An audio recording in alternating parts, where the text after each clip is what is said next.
भाई जितने भी दर्शक साथी हैं, जो भी हमारी मातृशक्ति है, जो भी हमारी इस वीडियो में देख रहे हैं, सब हाथ जोड़ के राम राम नमस्कार प्रणाम। और भाई सावन का महीना चल रहा है, देखो बहुत ही पवित्र हमारे सनातन में। वैसे तो 12 के 12 महीने ही सारे पवित्र हैं, परंतु सावन का एक विशेष महत्व है, क्योंकि जैसे ही देवशयनी एकादशी के बाद में ये चातुर्मास लग जाता है और ये 4 महीने नाथों के और शिव जी भगवान के यह दिन होती है। इसमें रुद्र ही मालिक होता है समस्त ब्रह्मांड का। और भाई सावन में तो वही बात है, शिव जी भोलेनाथ की कावड़ यात्रा चली हुई है और सावन में हरिद्वार के अंदर गंगा स्नान का एक विशेष महत्व है। और भाई जा भी रही है बहुत दुनिया गंगा स्नान करने के लिए। देखना ये जो हमारा जो समय का जो कालखंड है, जो जिससे हम समय मापते हैं, जो हमारा कालखंड है, तो 4 युग बताए हैं, सतयुग, त्रेता, द्वापर और कलयुग। सतयुग का तीर्थ है पुष्कर राजस्थान में, और त्रेता का तीर्थ है नैमिषारण्य। नैमिषारण्य वन है उत्तर प्रदेश में। और द्वापर का तीर्थ बताया है कुरुक्षेत्र को। राजा कुरु ने अपने हाथ से हल चला करके वहां पे उस जमीन को उपजाऊ बनाया था। तो द्वापर का तीर्थ है कुरुक्षेत्र, और कलयुग का तीर्थ है हरिद्वार। वैसे तो भाई सारे तीर्थ बढ़िया हैं, सारे किसी भी कहीं भी जा सकते हैं आप, लेकिन कलयुग का जो मुख्य तीर्थ है वो हरिद्वार है। कि और चाहे आप सारा जाओ और चाहे मत, जिस तरह जाया जाया नहीं जाया, लेकिन हरिद्वार को एक बार तो जीवन में जरूर जाना ही चाहिए हरिद्वार, क्योंकि वहां के स्नान का, हरिद्वार में गंगा स्नान का महत्व है। और भाई तो देखो बात तो यह है कि बहुत ज्यादा भीड़, पब्लिक बहुत ज्यादा हो रही है, तो इसलिए भाई थोड़ा गैप दे करके देख कोशिश में रहो, क्योंकि भाई ये तीर्थ का अपना महत्व होता है, लेकिन समय का भी अपना महत्व है। अब देखो जैसे मुसलमानों के अंदर हज करता है कोई भी आदमी, इनके उड़े मक्का मदीना में जो इनका जो पवित्र स्थान है वो हज करण जा से उड़े, लेकिन हज का नियम है, बोले हज का नियम है कि मनुष्य जब अपने सारे फर्ज निभा ले, हर एक फर्ज से मुक्त हो जाए, तो फिर वो हज करने के लिए जाए। इसी तरह अपने भी होया करता है, अपने थोड़ा भाई घर हम आपको शरीर में मानने बहुत कम है ना, औलाद माँ बाप की मानती, ना माँ बाप औलाद की, ना बाप दादा, मतलब वो सिस्टम नहीं रहा अपने घर में ना। तो अपने भी नुका करते भाई माँ बापू बैठे इतने, बोले गंगा नहाने का क्या फायदा है, बोले माँ बापू ने नुआओ। जब तक आदमी के माँ बाप जीवे हैं, जब तक लुगाई के सासू ससुरे जीवे हैं, तो उनकी सेवा करो, इतना तक गंगा स्नान का कोई फायदा मिलेगा नहीं, कोई विशेष फायदा है नहीं। हाँ फिर सारा ये परिवार जाओ तो आप भी जाइए, फिर जाइए कीजिए। और भाई तो वैसे वो करता है लेकड़ रहे से बहुत गणे, तो बस नु अपना खाके ताम जाम ना कराया नबेरा कि जा रहे ना, खुद नबेरा तुम कि जान लाग रहे हो, बस हाँ वो मचाने और बस वो सारे काम करने। लेकिन फिर भी भाई देखो सारे मिला संगत से तो सारी परमात्मा की। एक बात करांगे आप, एक टॉपिक है कि ये गंगा माई आई कब है, कौन इसने लाया, और कितनी मेहनत करनी पड़ी इस गंगा माई को इस पृथ्वी पर लाने के लिए। न्यू ना मिल रही है या कदे को सोचता हूं चालता पानी है ना लिए। इस गंगे मैया को लाने के लिए बड़ा तप कराया गया था, और जब यह गंगे माई धरती पाई थी के कारण बैठा था। तो एक भजन है राय धनपत सिंह जी का, उसमें इसका सारा मतलब वृत्तांत बता रखा है कि गंगा माई कैसे आई। कि ब्रह्म रूप भगवान चरण से उत्पन्न गंगे मात पिया, और नहाने धोने जल पीने से शुद्ध हो जाते गात पिया। वो घरवाली जो औरत है वो अपने पति को समझाती है गंगा माई का महत्व है तो एक किस्से की, लेकिन मैं आपको मोटी बता दी कि ब्रह्म रूप भगवान चरण से उत्पन्न गंगे मात पिया, नहाने धोने जल पीने से शुद्ध हो जाते गात पिया। कि पिया जी चलो गंगा स्नान करने चलेंगे, तो उसने बेराना था, वो अनपढ़ था, बोला भैया गंगा की से कौन से कुकर की चल लाएंगे ना तो घर नहीं लेंगे। तो वो बताती है कि गंगा माई कौन थी। कि सूर्य वंश में राजा सगड़ हुए जिसके बेटे 60,000। सूर्य वंश में राजा सगड़ हुए जो भगवान श्री राम और के वंश में पहले राजा सगड़ हुए हैं, उसको 60,000 पुत्र थे।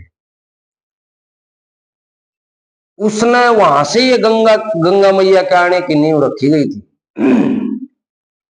सूर्य वंश में राजा सगड़ हुए जिसके बेटे 60,000। असव मेघ यज्ञ करया राजा ने जिसमें जुड़ गया सब संसार। श्याम करने घोड़ा छोड़ा तांबे के दिए अक्षर डार। घोड़ा बांध्या, घोड़ा पकड़या था इंद्र ने जा बांध्या कपिल मुनि का द्वार। और घोड़ा बंध्या देख लड़किया ने दई मारे ऋषि का लात पिया। नहाने धोने जल पीने तो शुद्ध हो जाते गात पिया। राजा सगड़ ने अश्वमेघ यज्ञ कराया था और उसमें श्याम कर्ण घोड़ा जिसके कान जो वो होते हैं सांवले और सारा रंग होता है सफेद, उसको श्याम कर्ण बोलते हैं। ऐसे घोड़े बहुत कम पाए जाए। उस पर लिख करके डाल दिया भी ये राजा सगड़ का घोड़ा है और इसको पकड़ने वाला या तो राजा सगड़ से युद्ध करे या फिर राजा सगड़ की दास्ता को स्वीकार करे। इस 60,000 छोरे जिसके अरवा घोड़े का गेल चलने लग रहे उसका घोड़ा ना कौन रोक देर कौन पकड़ ले, किससे की हिम्मत नहीं पड़े। तो इंद्र ने सोचा कि भाई ये तो ताकत के मध्य में इतने चूर हो गए, भाई ताकत तो कौन रहा होगा इनने, इनको तो तपस्या रहा जा सकता है। वो इंद्र ने वो चोरी छुपे वो घोड़ा पकड़ के न, और कपिल मुनि अपने आश्रम में तपस्या में लीन थे, भक्ति में लीन थे, समाधि में लीन थे, और वो जाके उसका आश्रम में बांध दिया। और वो ढूंढ दे आए, वो आश्रम में घोड़ा बंधा पाया। बोले अरे घोड़ा, बोले घोड़ा तो बोले घोड़ा बांध रहा भाई। उन लड़कियों ने ऋषि समाधि में बैठा हुआ था, उन लड़कियों ने अहंकार में, बालकपन में, ताकत के मध्य में, कुछ भी कह लो, उस कपिल मुनि को लात मार दी समाधि के अंदर बैठे बैठे। घोड़ा बंधा देख लड़किया ने दी मार ऋषि का लात पिया।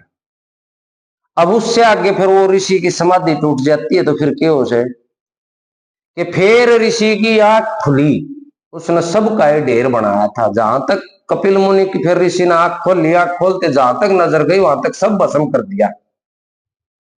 सारे जितनी भी सेना थी सब भस्म हो गई। फिर ऋषि की आंख खुली, उसने सबका ढेर बनाया था। अंशुमान सगड़ का पोता कुणबा टोवण आया था। साबत कुणबा मर्या देख के दिल मुक्ति को चाया था। और बोलिया गंगा जी से मुक्ति हो जा, न्यू गरुड़ ने भेद बताया था। और अंशुमान तपस्वी हो गया जब सुनी गरुड़ की बात पिया। नहाने धोने जल पीने तो शुद्ध हो जाते गात पिया। असमंजस राजा सगड़ का लड़का होया है दूसरी रानी का। असमंजस बहुत बदमाश टाइप था वो, राजा सगड़ ने उसको मतलब बेदखल कर रखा था। उसका लड़का था अंशुमान। वो देखे ना घोड़ा का कोई बेरा आया वह ना तेरे चाचे ताऊ आए और कोई नहीं आया, तो भाई वो राजा सगड़ ने अंशुमान को भेजा भी जा ढूंढ के आ, देख के आ। तो अंशुमान देखता देखता घूमता घूमता उड़ाया, देख तोड़ तो सबके ढेर बने कपिल मुनि के आश्रम में। हाथ जोड़ के न रोन लग गया, खिलकी मारो। वहां पे भगवान गरुड़ से मुलाकात होती है अंशुमान की। जब गरुड़ का है उसने अंशुमान ने भाई गंगा जी से मुक्ति हो जाए भाई, क्या मेरा गंगा जल का छिट्टा मिल जाए तो इनका मोक्ष हो जाएगा। फिर उड़ते अंशुमान तपस्या करने लग गया था। यहां से गंगा मैया के आने की मतलब नींव रखी गई थी। अंशुमान ने तब चालू कर दिया। अंशुमान के बाद में फिर कैसे क्या हुआ, 4 पीढ़ी बीत गई, फिर पीढ़ी पंचम आई। 4 पीढ़ी बीत चुकी थी। जैसे सगड़ की बीत गई सगड़, अंशुमान और अंशुमान का लड़का होया दलीप। राजा दलीप ने भी तप कराया, अंशुमान ने भी तप कराया, फिर दलीप का लड़का होया भागीरथ। 4 पीढ़ी बीत गई, फिर पीढ़ी पंचम आई, भागीरथ ने जन्म लिया, उसने भक्ति के मनो लाई।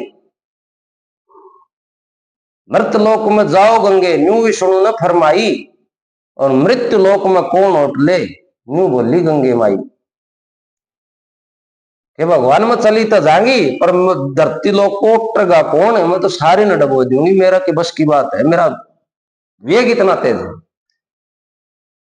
बोले मृत लोक में कौन उठ ले, न्यू बोले गंगे माई। हाथ जोड़ के तुम भी मोट गया, वो त्रिलोकी का नाथ पिया। ये सबसे पहले जब देवलोक से चल करके गंगा मैया आई थी पर्वत के ऊपर, तो शिव जी की जटाओं में समा गई थी सारी गंगा के, तो अहंकार कर थी, मैं धरती दबो दूंगी, जटाओं में से रास्ता नहीं पाया शिव जी की। फिर वो जटाओं में से शिव जी ने इसको छोड़ा था धार के रूप में, जो भागीरथ के पीछे पीछे आई थी।